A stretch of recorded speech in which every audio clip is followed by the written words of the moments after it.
Please welcome Suzanne Gallagher. Hey, Suzanne. Welcome. Nice to meet you. Looking through the book, I realize as I'm looking through this book that my house really is bare. And there are. Because you don't want to get settled in your I'm house. not committed to the home, but nonetheless, I should be committed to a home. Should.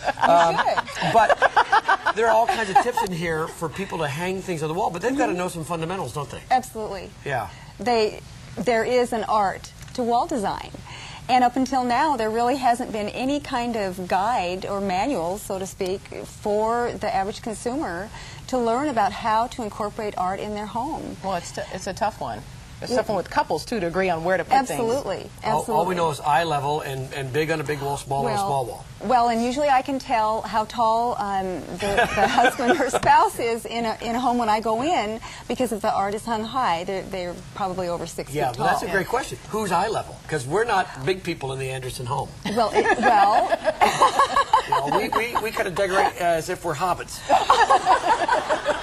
So you kind of have to build things up to taller people. but that's better than too high. Than too high. And Yeah, right. Well, in your book, there's a quiz that we can take in the book to see how savvy we are. Sure, and you can take that on my website as well. Oh, okay, good. All right, so the average home has wall space for approximately how many pieces of art?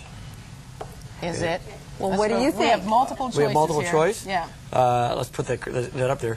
There we go. A is 10 to 20, B 20 to 30, C 30 to 50. What do you think? I would have said about 5. About 5. Yeah, that's our home. Actually, Dave, it's about 30 to 50.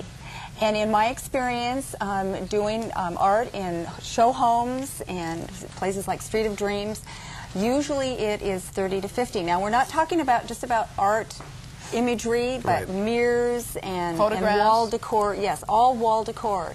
If you go through your home, you will be surprised at how many places you have for wall decor. Count the number that you already have in your home, and then add to that the places that need it. Okay, good. As you walk around your home, you will realize, I need something that represents me in this space. Let's try another one. How many times should an accent color be placed in a room? When you say accent color, you mean? I mean, not the main color, it's actually the third in level of priority, but accent colors are what really give pizzazz and oomph to an interior space. So you have your wall color, and then you have your upholstery color, you know, the secondary colors, and then you have your accent colors. And the pillows, Exactly. And the best place to look for inspiration for accent colors is the art. Oh, there you go. So you draw a color out of the art, and you get a pillow to match. Exactly. And I say start with art. And when you use the term match, we don't necessarily have to match, but it should blend. There are, different variations. So how many times should the accent color be in a room? At least 3. At least 3. And at least 3 different places, high, medium, and low, so that there's a ribbon of color that goes throughout your room. A ribbon of color. A ribbon of color. You're catching on quick, Dave. I like that. I am so impressed. Go ahead with the next one. I'm going to write that down. That one All right, down. our next quiz question here. The style known as country has gone out in recent years. Is that true or false? Well, actually, that's false.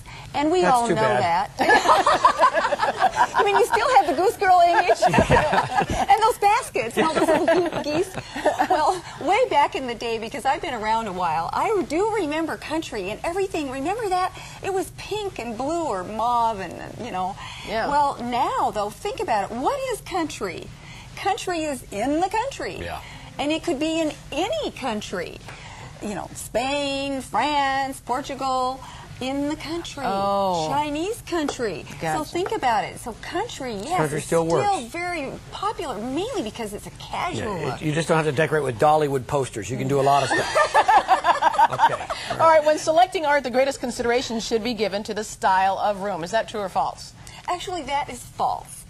And okay, when you are selecting art, think about it. Shouldn't it just be art that speaks to you in general? It needs to speak to you, but it also needs to blend with your space. And there's a balance there. But it really is the color that connects everything. And you can pull colors together in a room by selecting an art piece that does that for you, that represents a variety of colors, especially when you've just moved. Yeah. And you're looking for something to get this all together once again. look for art that represents the colors that you already own. And mirrors are not considered an integral part of wall design. Is that true or false? Well, that would absolutely be false. Mirrors are fabulous, but you have to be careful where you place them. Like the ceiling? Bad. See, I told you. Only in Las Vegas. Yeah. No, not the ceiling. But it should reflect something beautiful. And the biggest mistake is placing... That's why you don't put them on the ceiling. That's kind of important right there. No one wants to see that all night. All right. I'm sorry, bring us back down. Yeah, so you put them somewhere where you reflect something beautiful, like across from a window? Yes, it could be, but not like too high where it just reflects the ceiling across the room.